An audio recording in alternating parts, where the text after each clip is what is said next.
Welcome back to Wall again, and it's Floyd Friday, so it means we're bringing Eric back. How's things, Eric?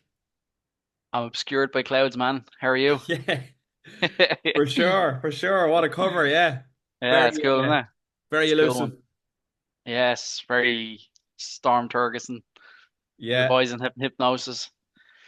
yeah, absolutely. Nearly need to squint your eyes to see what's going on here. Oh yeah, So, shall we just run through a few quick facts and then we can chat about the album? So, yeah, the album we're reviewing this week, it's Obscured by Clouds by Pink Floyd. Released in 1972, and it was the seventh studio album by the band, following the album Metal, which was released in 1971. Obscured by Clouds went to number six in the UK and number 46 in the USA. Um, Record label for this one was Harvest, and it was produced by the band themselves. Recorded in France, I believe. Eric, was yeah. it? Over two sessions, I believe.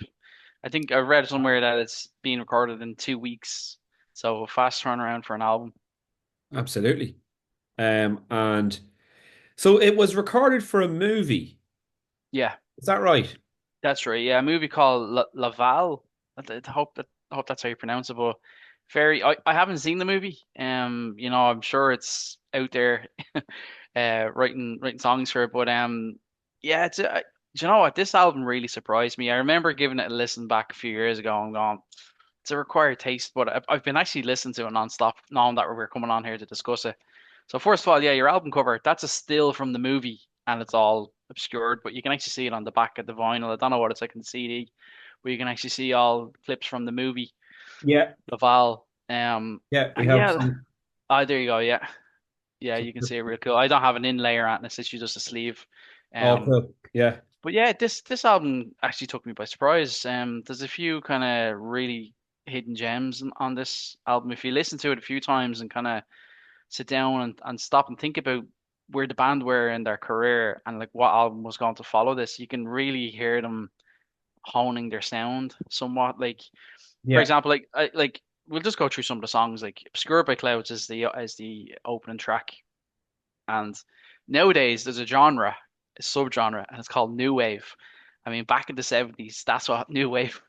Pink Floyd are like doing new wave. If you listen to it now, Yeah. it's pretty cool. It's pretty mind blowing that like the band are actually that head of music. Then they went to a pretty cool rock tune called "When You're In." I think Yeah. it's a really good rock track. I really like that.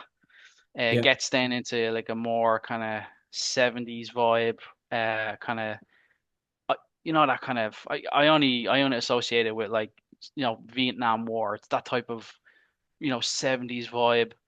And Yeah. when you're in, it's a real bluesy rock song. I again listened to it again. I was like, it's a class song. It's a Yeah. really good song.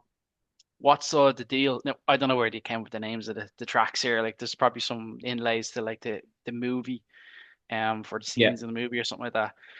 But again, really good song. And then there's Mudmen, which is an instrumental of the song "Burning Bridges." And so it's the Okay. same song reprised.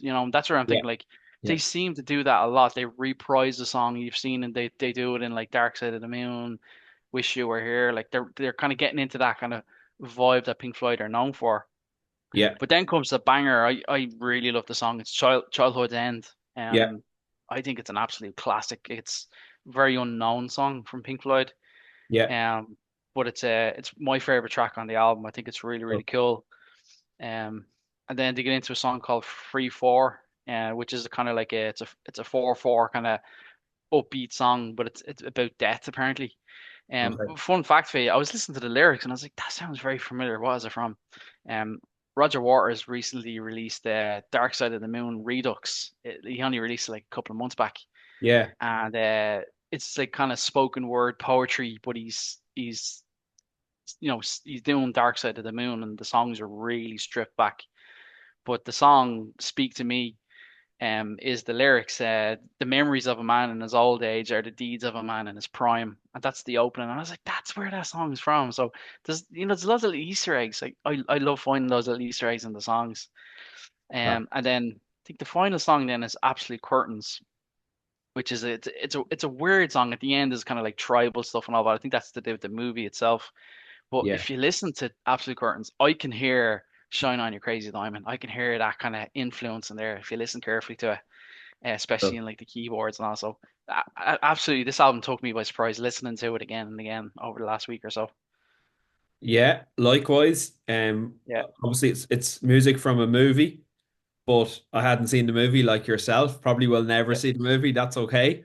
yeah, So I was purely listening to this album on a musical yeah, basis. yeah, So I wasn't linking it to visuals or anything else, just listening to the music. And yeah, I completely agree with you. I wasn't expecting much before I put the album on because I didn't recognize any songs off it.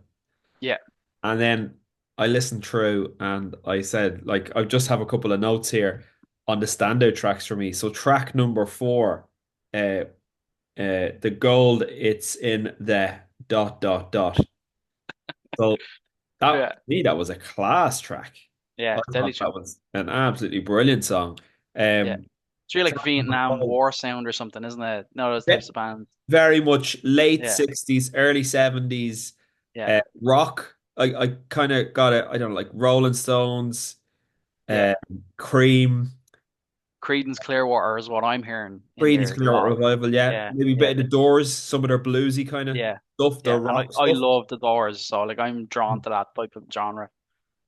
Absolutely. And then what was I saying? Then track number five, um, what's the deal?